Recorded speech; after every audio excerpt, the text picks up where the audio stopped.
We're going to start, I think, with the Emma Navarro Iga Swiatek match, which was kind of one-way traffic with Swiatek winning comfortably 1 and 2. So the Polish bakery still delivering. But I guess one of the main talking points from the match, Chris, was the sort of lack of VAR, shall we say. There was a dodgy double bounce call, went against Navarro. She didn't stop play to challenge it. And then because she didn't stop playing the point, she wasn't able to use VAR, to kind of challenge the call.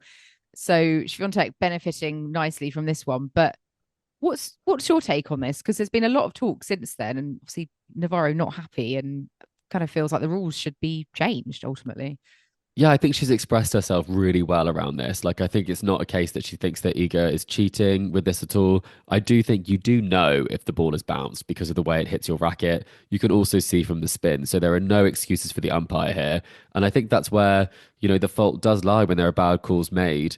Then you would go to a challenge, but then you have to stop the point. So it's the same rule that applies with double bounces and using the VAR, which is very strange because you can watch it after the point, everyone can see what has happened, but still you lose the point, which feels very strange. So she would have had to have stopped the point and said, hang on a minute, umpire, that shot right in front of you, I think you and Iga's not declared it, which she doesn't have a duty to necessarily, and the umpire hasn't called it. So you have to think, well, if they haven't, surely it's not. Surely they would be able to call it.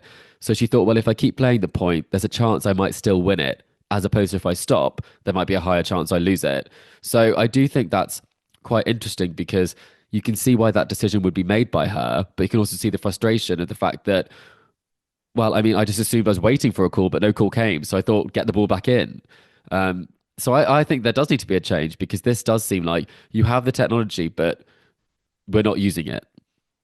Yeah, I think obviously in this case it would have been ideal if the umpire had just seen it and acted on it, because it's their job to notice those things and make the call. But I do get the reason why we have the rules as they are, in the sense that the player has to stop play to challenge and to kind of request the review, because you could be sort of asking for that left, right, and center. You carry on, play the point. Oh, if you lose it, then I'm just gonna continually like ask for like VAR to review things, and that will True. just disrupt the flow of the Yes. match. So I don't know. I can understand What why about they Hawkeye, have Kim? a strict decision. Surely Hawkeye would know if it bounced because they mark all over the court where the Mm, ball bounces. So maybe it could be a yeah, automatic noise is made yeah, when the next bounce happens for the second bounce. I'm not sure if that's a technology that exists, but it is a big talking point technology at this Australian Open, almost said US Open, because they don't have technology all the time on all the courts that actually calls net cords. It's being done manually.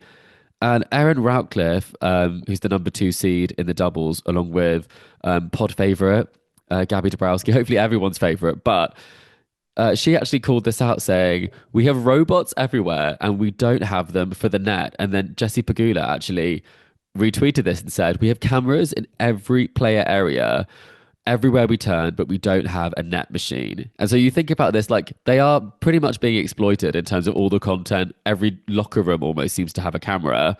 But then the technology exists to actually help them perform their job, which they're there to do, which is not to entertain in the behind the scenes. It's actually to play tennis, and it's not being used.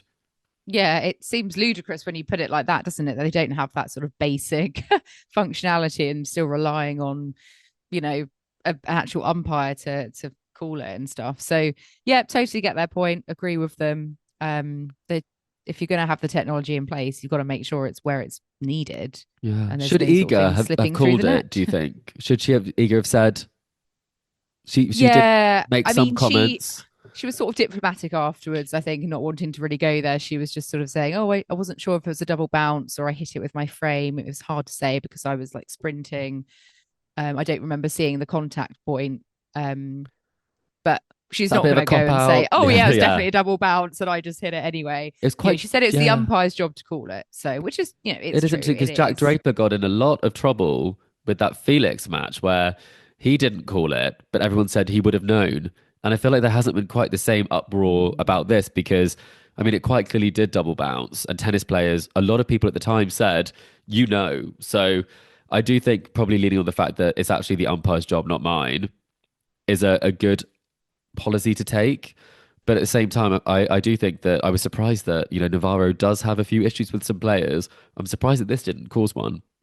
Yeah, I mean, I think some players willfully turn a blind eye when asked about it.